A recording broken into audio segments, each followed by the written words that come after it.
You know security is hard, so let's assume we're probably gonna get pwned by noon. But if we all start to get the basics right, we might not fully get pwned until tonight.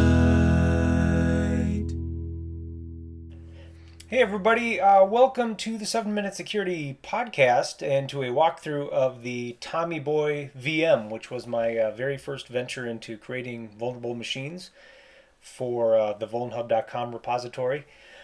So we're going to kind of walk through how to take this sucker over and also do a little bit of behind the scenes so I can show you how I laid some of the traps that I was trying to get you to fall into if you gave this virtual machine a go.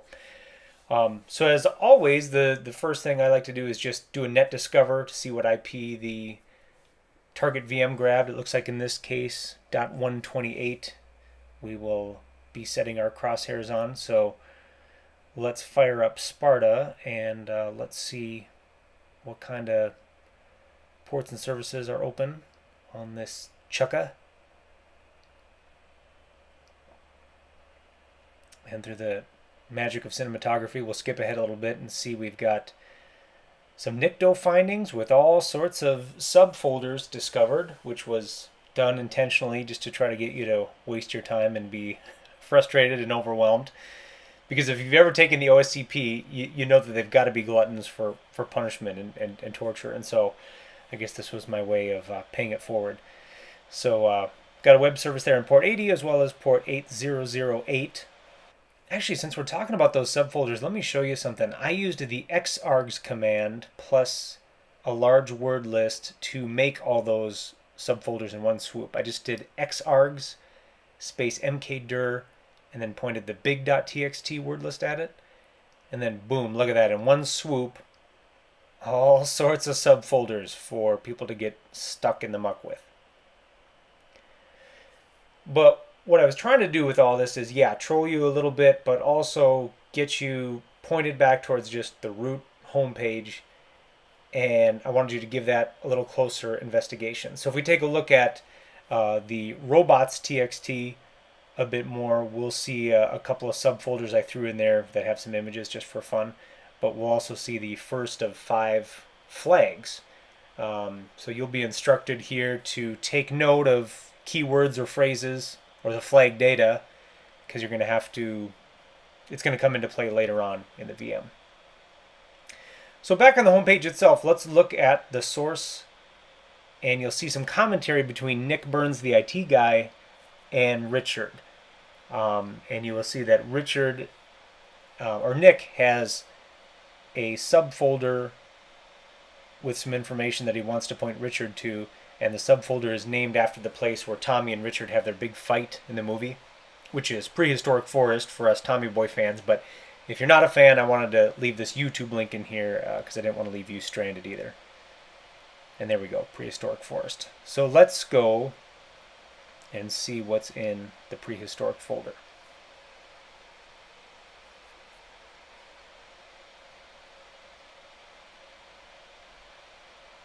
And you'll see here we've got a WordPress blog that I tried to create a bit of a narrative with, starting with Big Tom talking about the launch of the big blog and how he's not going to post on it after this.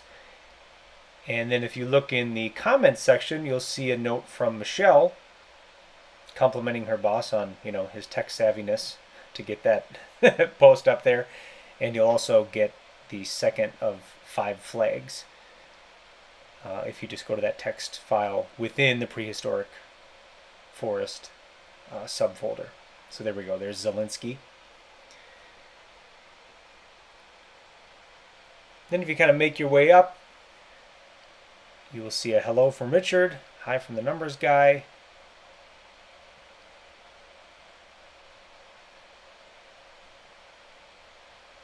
And in the comments, he's going to have a little fun at Tom's expense.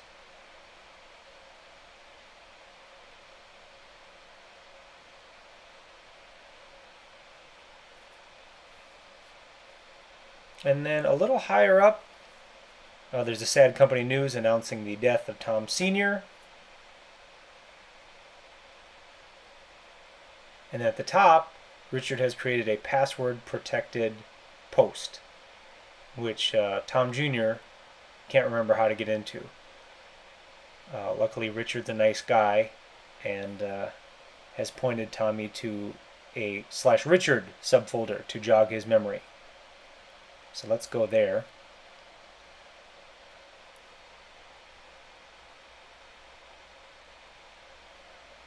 And you'll see we've got this shockedrichard.jpg, which, if you look at the exif data for that file, you'll see a user comment here with a hash. And let's send that to crackstation.net. Oh, and I'll put it in the right place and learn how to computer.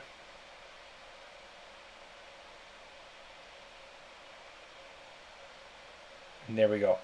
Password Spanky.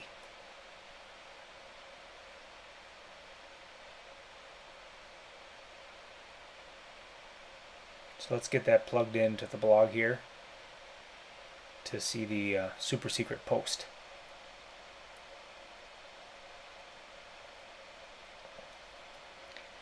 And now you'll see some more details that Richard has shared about the company website being down. They need to restore from backup, but Tom Sr. was the only one with passwords to be able to do so. Luckily, the snarky IT guy, Nick Burns, has left the next breadcrumb on his FTP account, which you can access from a super high port, but the FTP service is unstable. It goes up at the top of the hour, then down, then up, then down. So if you nmap the site at just the right time, the right 15-minute window, you will see that port 65534 is open with FTP, and we can connect to that using username Nick Burns. And in the blog I hinted that the password is pretty easy. It is also Nick Burns. So inside Nick's home folder, we've got an empty bash history, but a readme.txt. So if we grab that down and have a look at it,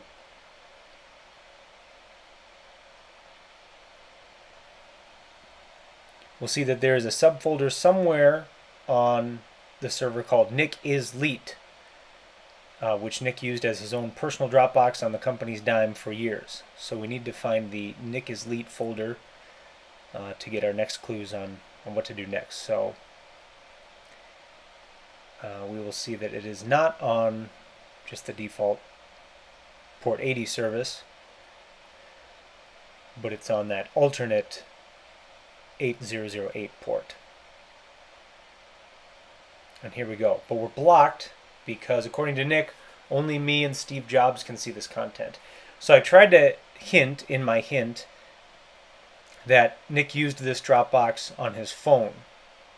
So that was supposed to tip you off to tinker with the default user agent, change it to iPhone, and once we do that, we were one step closer, but we need to know the exact name of the HTML file to see more content. So I don't know offhand of a way to do this with just the dirb command line. So I used the full dirbuster GUI. So I unchecked the box there for force dirs because we just want to force files, and specifically HTML files. And we are going to crawl into the Nick is Leet subfolder. That's the dir that we're going to start with. And then I'm going to go into advanced options here, and I'm going to change the user agent from the default dirbuster one to just iPhone.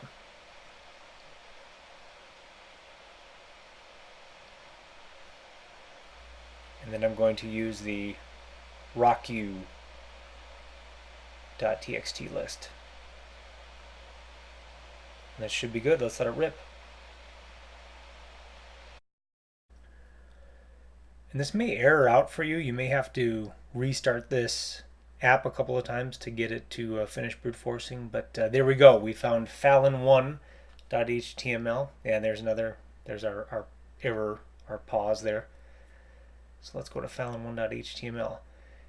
So a couple good links here. Here's a hint talking about a password we're going to need that fits a certain criteria.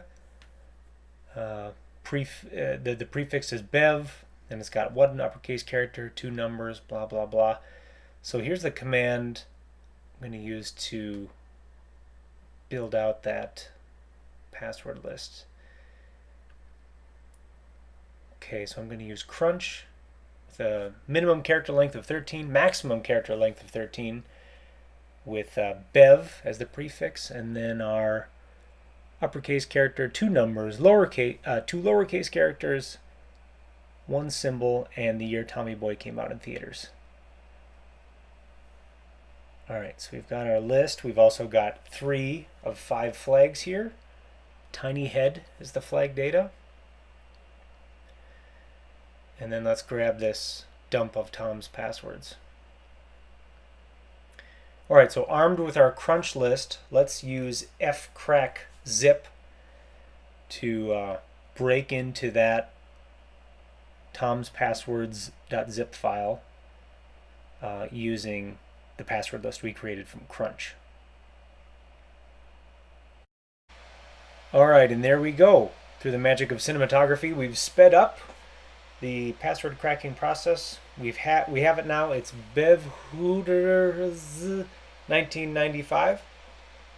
So now we can just use unzip to bust that zip open and see what's inside.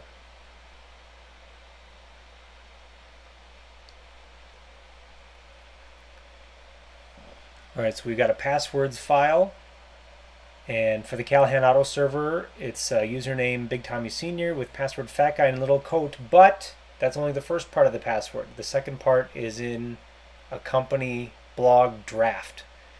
So now we're going to need to use WP scan to crack Tom's account, and I just realized I'm going to need to change that IP address, but we're using WP scan. We're feeding it the URL of the blog for username Tom, and we are going to brute force his account using the passwords found in the rockyou.txt list.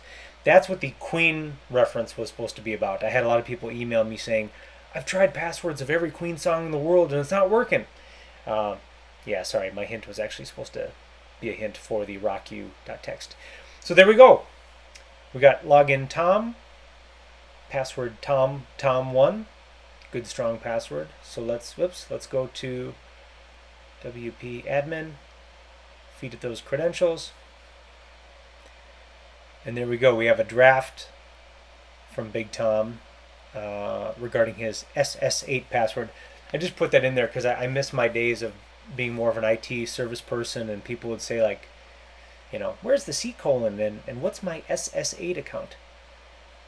But inside that draft is the second part of the password. So the full credentials are Big Tommy Sr. as a username, and then a password of Fat Guy in a Little Coat, 1938,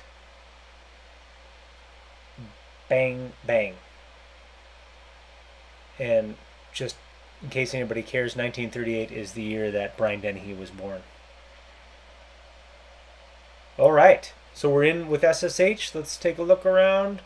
There's that Callahan backup file for the homepage, and we've got another flag 4 out of 5. Flag data is edit button, and we'll talk about flag 5 in a minute here. But for now, let's get the company homepage restored. So there it is, system error, everything's down, nobody's selling brake pads, people are losing their jobs, heads are rolling, blood's getting shed, and now it's back online. Phew. Okay, as far as this last flag, let me go back to the Nick is Leet folder and the Fallon 1 HTML file. In the page source here, I was hinting at an upload folder under the Patch Adams subfolder. This was something I was hoping people would kind of trip up on and have to play with. Let me just show you a little bit of what that looks like. So we've got just a basic form here with some upload functionality. And what I was hoping you'd find out is that, hey, if I try to upload a PHP file, I'll get insulted because that's not going to work. But if I upload like a GIF it'll get uploaded, and then I can call it directly, and it will function and interpret the PHP and therefore launch a shell. That's what I was going after. Um, I was thinking, okay, cool, they'll have to go here, with their favorite reverse shell or with this B374K shell, and they'll have to grab the flag this way. But a bunch of you found a much easier way to do that through misconfigured permissions that I didn't really know that I left that low-hanging fruit hanging. So what a lot of you did is just copy the reverse shell directly. Let's see, where am I? To the Nick Isleet. There we go, Patch Adams. Yeah, see the uploads. Whoops, let me back up. Uploads folder was wide open. So you could have just stuck something there and got your shell that way. So, lesson learned. Next time I'll tighten things up a little bit. But once you've collected all the flags, then you combine all the flag data snippets together into one big password. And once you've done that, you can call the box pwned. You are at the end of your journey, which I hope you enjoyed, by the way. Alright, so that's kind of it for the general walkthrough portion of the program, but if you want to stay tuned, I want to show you a few behind the scenes of the Tommy Boy VM itself. Just a few things that might help you if you're going to create your own vulnerable VM. Otherwise, if you're tuning out at this point, thank you so much for watching, and please go to 7ms.us. There's a podcast to subscribe to there. There's a newsletter, a whole bunch of other resources, and I'd like to hear from you if you enjoyed this content, and we'll see you again on another one of these. All right, bye-bye.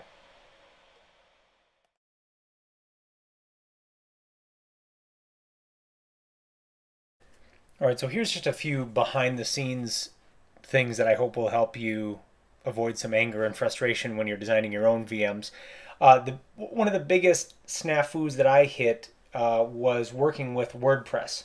So I got this VM all tidied up, sent out to the beta testers, and found it to be a disaster because WordPress relies on a static IP to be set. It doesn't really want to go from DHCP environment to DHCP environment, and so one of the testers was kind enough to bring to my attention that he could see that there was like a WordPress service up and running, but could not actually connect to it or do anything to it.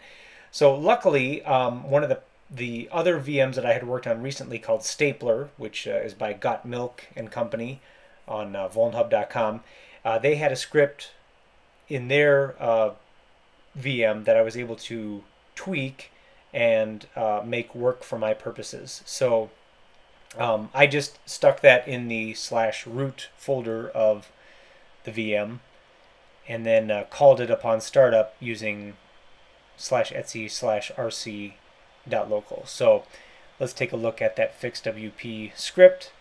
You can download this and look at this more, but basically what this is doing is exporting the WordPress database, changing the IP to be whatever the DHCP address is, and then re-importing it back into WordPress. So it's it's kind of ugly open heart surgery, but it's the only way I was able to get WordPress to play nice from DHCP environment to DHCP environment.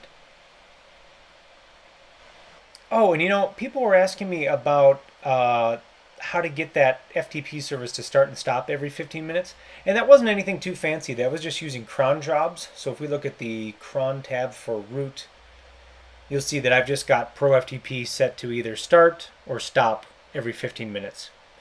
And again, the only real purpose there was to troll you a little bit and have some fun at your expense. But if you're looking for vulnerable software packages to put in your VM, ExploitDB is a great place to start. That's where I found ProFTP 135. And from what I've seen anyway, a lot of times you can just go to the homepage for that software package, and they'll have a back catalog, and you can download and install those vulnerable versions. Again, don't do this anywhere in production, but for the sake of your vulnerable VM, should be just fine. See, what I was going to do with ProFTP is I was going to compile it with this mod copy configuration that made it more vulnerable, but it made it too easy to take over the server. So I couldn't find a happy medium. So I ended up just compiling without that vulnerability, which was actually kind of fun because then people wrote me and said, wait a minute, I found this software. It should be vulnerable, but it's not. What are you doing?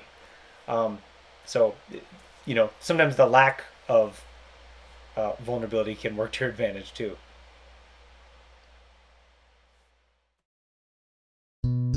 You've been watching or listening to an episode of 7 Minute Security, a weekly podcast focusing on IT and information security topics such as penetration testing, network configuration, virtualization, and career advice. For more information, visit www.7ms.us.